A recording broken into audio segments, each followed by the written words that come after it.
आज हम बात करेंगे चेतना के उन 4 स्तरों की जिन्हें मांडूक्य उपनिषद ने अवस्था चतुष्टय कहा है और जिनकी अंतिम अवस्था को विज्ञान भैरव तंत्र कहता है, जहां ध्यान करता, ध्यान और ध्येय तीनों का अंत हो जाता है। चेतना क्या है? जब हम चेतना शब्द सुनते हैं तो भीतर कुछ हलचल सी होती है। कुछ इसे आत्मा कहते हैं, कुछ ब्रह्म, लेकिन उपनिषद कहते हैं प्रज्ञानम ब्रह्म, चेतना ही ब्रह्म है। फिर प्रश्न उठता है, अगर सब ब्रह्म है तो हम उसे अनुभव क्यों नहीं कर पाते? क्योंकि हम चेतना के 4 स्तरों में उलझे रहते हैं। 1. जागृत अवस्था, वैश्वानर।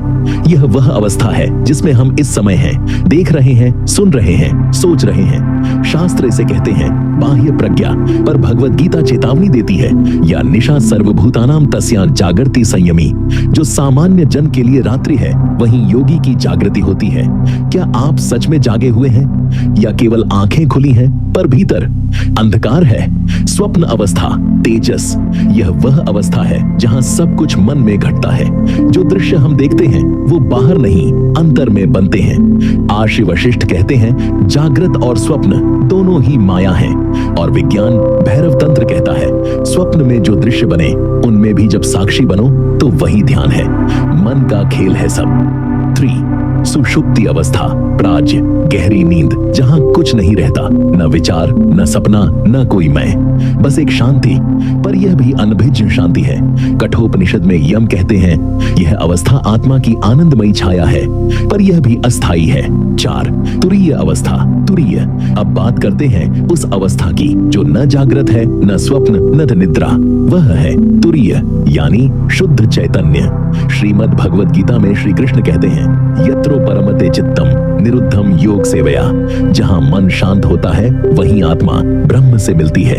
विज्ञान भैरव तंत्र कहता है जब मन स्थिर हो जाए और मैं भी न बचे तो वही परम स्थिति है। स्वामी विवेकानंद ने जब अपने गुरु श्री रामकृष्ण परमहंस से पूछा, क्या मैं भगवान को देख सकता हूँ?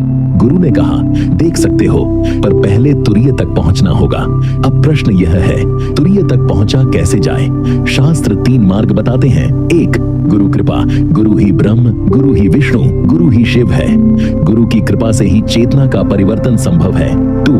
ध्यान, मेडिटेशन। गीता कहती है शरीर, सिर और ग्रीवा को सीधा रखो और आत्मा में स्थित हो जाओ। विज्ञान भैरव तंत्र में भी कहा गया है सांसों के मध्य के अंतराल पर ध्यान दो, वहीं ब्रह्म है। 3. मंत्र, जाप। नारद भक्ति सूत्र कहता है हरिनाम संकीर्तन ही परम स्मरण है।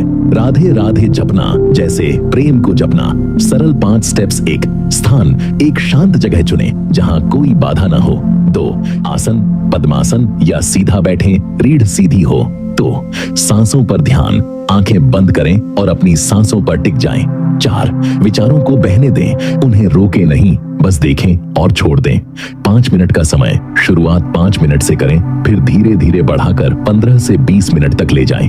अब एक सवाल, क्या आप तुरीय अवस्था तक पहुंचना चाहते हैं या आप उसी चक्र में रहना चाहते हैं? जागना, सपना देखना और सो जाना?